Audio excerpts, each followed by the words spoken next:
They said he looked like a senator's son. Clean suit, polished shoes, eyes the color of mountain lakes. But in the late nights of the 1970s, when dorm rooms went dark and streets grew silent, his name began to crawl across America like a rumor made of smoke. Not in newspapers at first, whispers in campus halls, warnings carved into bathroom stalls. Don't go alone. Don't trust the one who smiles too easily. And then came the bodies, hidden in forests, scattered along mountainsides, unearthed like grim trophies. The police drew sketches. The witnesses describe a man, always polite, always helpful, always with that ordinary face. They gave him a name, just Ted. It should have ended there, in a stack of reports gathering dust. But it didn't, because Ted Bundy wasn't just another suspect. He was a polite law student sitting 2 rows down in class, the volunteer answering crisis hotlines, the neighbor waving from his Volkswagen on the way to work. And what haunted America wasn't just what he did, it was how easily no one saw him coming. A cassette clicks. The hiss of tape begins. On the recording, a calm male voice, so ordinary it's almost disarming, floats through. You can tell me anything, you know that, right? It sounds like a boyfriend coaxing his partner, a counselor reassuring a client, a stranger lulling someone into trust. But it isn't. It's Ted Bundy, the man who would later be described in headlines with words like handsome, charming, bright. And on this tape, preserved from a police interview, he doesn't sound like a monster. He sounds normal. Too normal. That's the part that chills the spine.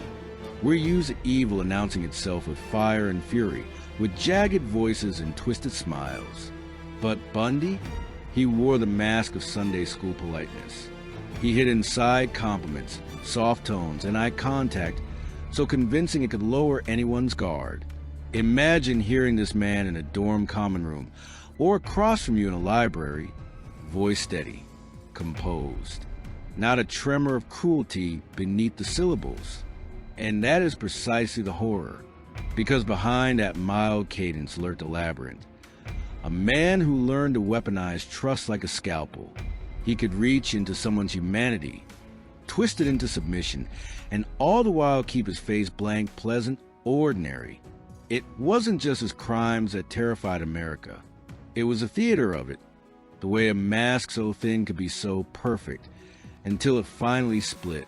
Think about it. The first time you shook hands with Ted Bundy, you wouldn't recoil. You might laugh at one of his little jokes. You'd notice his eyes, blue, steady, the kind of gaze people mistake for sincerity. What you wouldn't notice was the script running beneath it all, the rehearsed gestures, the imitation of warmth, the predator play-acting as neighbor, friend, student, lover. The tape cuts out. Silence. What remains is the unsettling truth. You never know what's rehearsed and what's real until it's too late. And in the 1970s, thousands of people would learn that lesson through the shadow that walked among them. Smiling, listening, blending in. Ted Bundy. America in the 1970s was restless, crackling with contradiction. The nation had limped out of the Vietnam War with wounds still bleeding. Trust in government was rotting from Watergate, and the so-called Age of Aquarius had curdled into something darker. Hitchhiking, once a symbol of youthful freedom, now carried whispers of danger. Women were entering colleges and workplaces in numbers never seen before, but with that came a new vulnerability. Walking alone at night through cities and suburbs that looked safer than they were. Seattle, Salt Lake City, Tallahassee. Bundy's hunting grounds didn't glow with neon menace. They were ordinary, sun-washed, suburban backdrops. Lawns mowed neatly. Apartment complexes humming with young ambition. Campus libraries stacked with books and possibility. You could almost smell the optimism until it curdled into paranoia. Because this was an America still naive about serial predation. The phrase itself wasn't even in the public vocabulary. Serial killer didn't gain traction until the FBI's behavioral science unit coined it later in the decade. Back then, communities clung to the myth that danger looked obvious. The deranged drifter, the man foaming at the mouth, the lunatic howling at shadows. But the danger was already learning how to mimic us, how to pass as ordinary. The 70s were also the golden age of manipulation. Think about it. Cult leaders rising, con artists thriving, trust sold cheap on every street corner. Charles Manson had turned young minds into soldiers only a few years earlier. Jim Jones was pouring Kool-Aid into cups not long after. It was an era when charisma became a weapon sharper than any knife, and Bundy fit the mold disturbingly well. He was a man who offered help to strangers in parking lots. He was a smiling law student who blended into campus life. He even volunteered for political campaigns, shaking hands with governors, making himself useful to causes bigger than himself. On the surface, he embodied the American ideal: educated, driven, attractive, ambitious. He wasn't the shadow behind the lamppost. He was a man who walked beside you into the light. But that's the genius of the stage he chose. The backdrop of innocence. A country still unprepared for predators who looked like protagonists.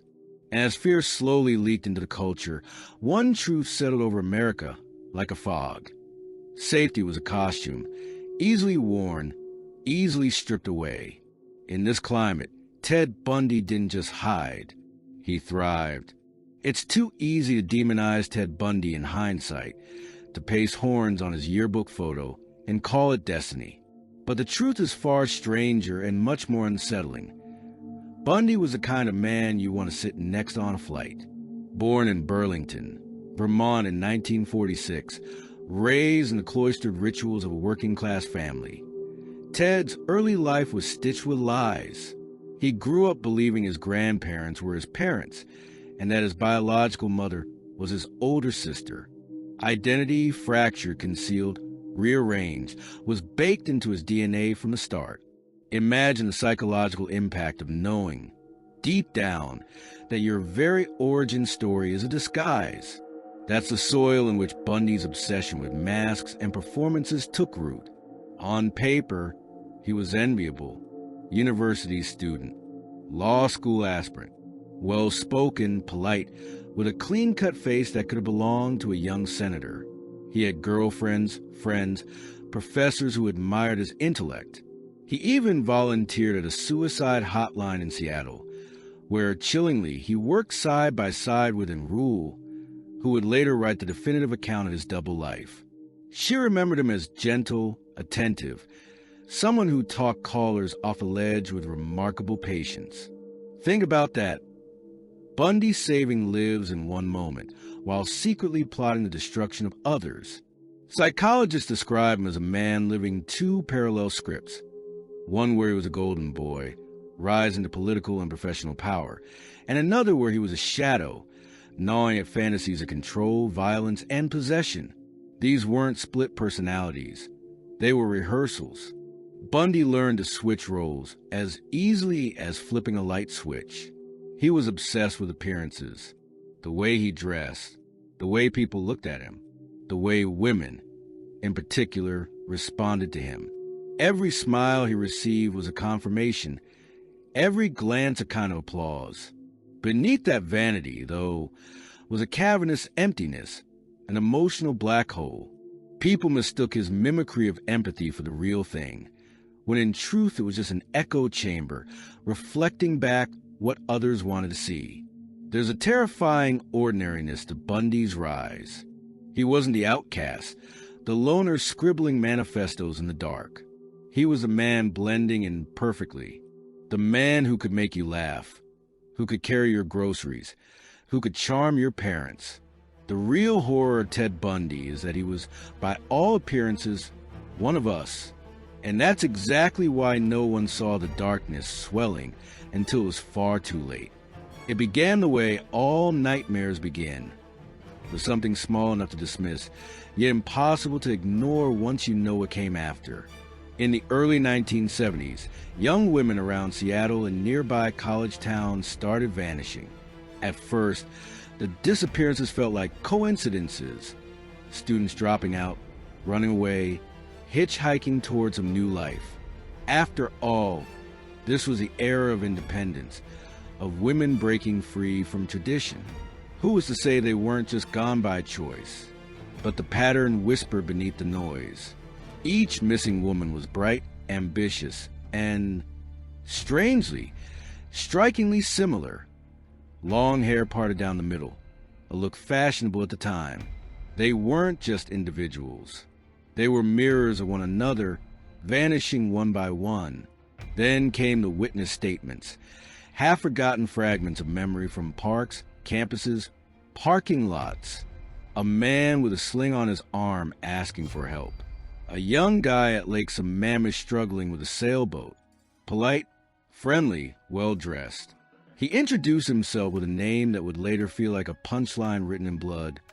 "Hi, I'm Ted." Think about how genius and how cruel that trick was. Injured men are non-threatening. They invite sympathy. To help the wounded is practically instinctive. And Bundy knew it. That fake cast, that armful of books, that need for assistance. It was all theater, and his stage was public space. The disturbance wasn't just the vanishing itself.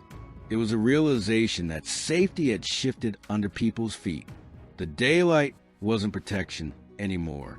Busy parks, crowded campuses, places once thought safe, were suddenly hunting grounds. A woman could be surrounded by dozens of witnesses, and still she could disappear. Lake Sammamish, July 1974, was the breaking point. Two women, Janice Ott and Denise Naslund, were taken within hours of each other, in broad daylight, with witnesses describing the same man. His smile, his fake cast, his introduction, Ted. It was so blatant it felt absurd, like something out of a twisted fairy tale. But the horror wasn't in the boldness. It was in the way no one could piece it together until the damage was done. That was the first disturbance, the tremor before the quake. Not just that women were vanishing, but that the predator was already standing in plain sight, waving with his good arm, asking politely for help. By the mid-1970s, the disappearances had coagulated into a single, festering question. Who was Ted? The police file swelled with contradictions. Witnesses agreed he was young, clean-cut, polite. But what did that even mean? In a college town, everyone fit that description. Ted was no longer a man. He was a phantom stitched together from fragments of memory. Brown hair, maybe. A Volkswagen Beetle, possibly tan. A cast or crutches. Always asking for help. Always smiling. Meanwhile, bodies, or what was left of them, were being discovered in remote areas.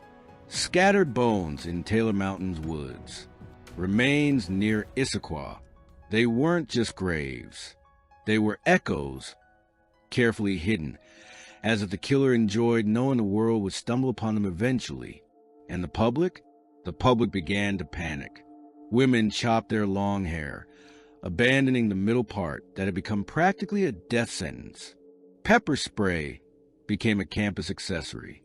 Hitchhiking, once so ordinary, was suddenly rebranded as suicide by ignorance. Fear seeped into ordinary life, changing routines, rewriting rules of trust. The irony, the bitter, poisonous irony, was that Bundy himself was already in plain sight of investigators. His own girlfriend, alarmed by his erratic behavior, had phoned the police tip line.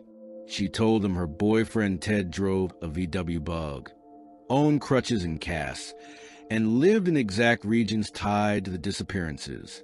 She suspected him. She said it out loud. But the case was too tangled, too chaotic. His name joined hundreds of others in a thick stack of leads, filed away in drawers where horror sleeps comfortably until it wakes again. And that's the part that twists the stomach. The system had him. They had his name, his car, even his face sketched in composite drawings that looked uncannily like him. But in a sea of paranoia, Ted Bundy was just one more Ted. One more, maybe. One more ghost in a decade where paranoia was practically currency. So the mystery deepened, not just because women were vanishing, but because the net was tightening while somehow still letting him slip through. He was there, right there, in broad daylight, even flagged by the people closest to him, and yet he kept walking free. It felt less like a manhunt and more like a rigged game, where the predator knew the rules better than anyone else. And the prize? Time. Every extra month, every mislead, every drawer that stayed shut gave Ted Bundy exactly what he wanted. More lives to take, more terror to orchestrate, more masks to wear. The mystery wasn't just who Ted was. The mystery was why no one could stop him, even when the answer was practically screaming from the page. If you flip to the case files from the mid-70s, the investigation reads less like a clean police report and more like a nervous breakdown on paper. Scribbled witness statements, conflicting timelines, car descriptions that changed with every retelling. It was a fog of half-truths. Detectives were chasing a shadow that seemed to shift shape every time someone swore they'd gotten a good look. One theory was that they were chasing multiple offenders. The geography was too wide, the vanishings too frequent. How could one man move so freely between Washington, Utah, Colorado? How could he keep vanishing into thin air? Some detectives whispered about a ring of predators. Others leaned toward a cult-like theory. Dark rituals in the woods, coordinated hunts. And honestly, can you blame them? When bodies pile up without explanation, the human brain defaults to conspiracies. But then the patterns began to emerge, if only faintly. The fake injuries, the Volkswagen bug, a car so common it might as well have been invisible, yet distinct enough that it popped up again and again in reports. And the name, that cursed name, Ted Bundy himself, when finally cornered, would later brag about how easy it was to slip through. He'd change his hair part, grow a beard, shave it off, swap license plates, lie with the confidence of a priest at confession. He knew investigators were drowning in paperwork, so he fed them noise, smiling the whole way through. Theories ballooned outside the police department, too. Newspapers couldn't resist the story. Missing co-ed, handsome suspect sketches, eerie overlaps. Fear metastasized into folklore. College girls whisper warnings in dorm hallways. Don't trust a guy with a sling. Don't get near the beetle. Don't talk to Ted. And yet, the warnings had a tragic flaw. They were right, but they weren't enough. Because Bundy could just reinvent himself in the next city, wear a different mask, ask for a different favor. Investigators leaned on psychology for help. The FBI's behavioral science unit was in its infancy, and Bundy's case became one of the reasons profiling gained traction. They saw the ritualistic repetition, the signature behaviors, the power play embedded in every disappearance. He wasn't just opportunistic. He was rehearsed, methodical. He built his life around the performance. Still, despite growing suspicions, law enforcement was fragmented across state lines. Each jurisdiction clutched its own puzzle pieces, too slow to realize they were all staring at different corners of the same grotesque picture. That disunity was Bundy's playground. The tragedy of those years isn't just the lives lost. It's that the clues were already there, scattered like breadcrumbs, but no one followed the trail fast enough. Theories multiplied, case files swelled, and the man in the middle of it all, the polite law student, the attentive volunteer, the helpful stranger, smiled as he slipped right through the cracks. Every story about Bundy feels like a sick magic trick, but this was the part where the magician finally slipped. Only, unbelievably, it happened more than once. A routine traffic stop. A highway patrol officer pulls over a tan Volkswagen Beetle. Inside, a clean-cut law student named Ted. Nothing unusual. until the officer peers into the car and spots burglary tools, a ski mask, handcuffs. Bundy shrugs it off, spins a tail, smiles as politicians smile. The officer, suspicious, writes it up anyway. That arrest cracks the door. Suddenly Bundy is no longer just a name floating in witness reports. He's a man in custody, a suspect with flesh and fingerprints. But the breakdown wasn't his capture. It was what came next. Twice, Bundy slipped away like a ghost with a grin. The first escape was almost comedic if it weren't drenched in dread. While awaiting trial in Colorado, Bundy starved himself for weeks, shedding enough weight to squeeze through a hole he carved in the ceiling of his cell. One day, guards checked his bunk and found nothing but an empty shell of blankets. He was gone, vanished. Months later, he was caught again, dragged back, shackled tighter. But Bundy wasn't finished. This time, he studied law books, charmed prison staff, pretended to be his own attorney. The ruse gave him library access. And in that library, he found his stage. He opened a window on the second floor, looked down at the ground below, and without hesitation, jumped. Just like that, a man charged with multiple murders, leaping into the snow like a college prankster. And once again, he was gone. This was a turning point, the breakdown not just of justice, but of faith in the system itself. How could one man, already suspected of so many horrors, simply walk out of his shackles twice? How could the walls built to contain him crumble so easily? And yet, that's the unnerving pattern of Bundy's life. The institutions that should have stopped him, family, universities, political campaigns, police, prisons, were outplayed, outcharmed, outmaneuvered. He turned their trust, their blind spots, into stepping stones. When he leapt from that library window, it wasn't just Ted Bundy escaping. It was the collapse of the illusion that society was equipped to stop men like him. It was the moment fear metastasized into outrage, because everyone knew he was free again, and the clock had started ticking for his next victim. When Bundy finally resurfaced after his second escape, it was in Florida, a state that had no idea the storm had just rolled into town. January 1978, the Chi Omega sorority house at Florida State University became the epicenter of a nightmare. Bundy slipped inside like a shadow and left behind carnage, so shocking it broke the illusion of him as a clever, almost mythical trickster. The mask was off. This was brutality laid bare. But even that night, the narrative spiraled into contradictions. Some witnesses swore they saw him. Others described someone entirely different. The timeline of how he moved through the house was debated endlessly.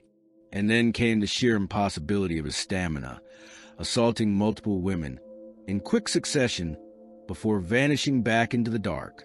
Questions piled up. Had he been escalating toward the spectacle all along? Or had freedom itself, knowing he had defied the system twice, unleashed something even more reckless? His eventual arrest in Pensacola felt almost anticlimactic. Pulled over for driving a stolen car, he fought the officer with feral desperation before finally being subdued.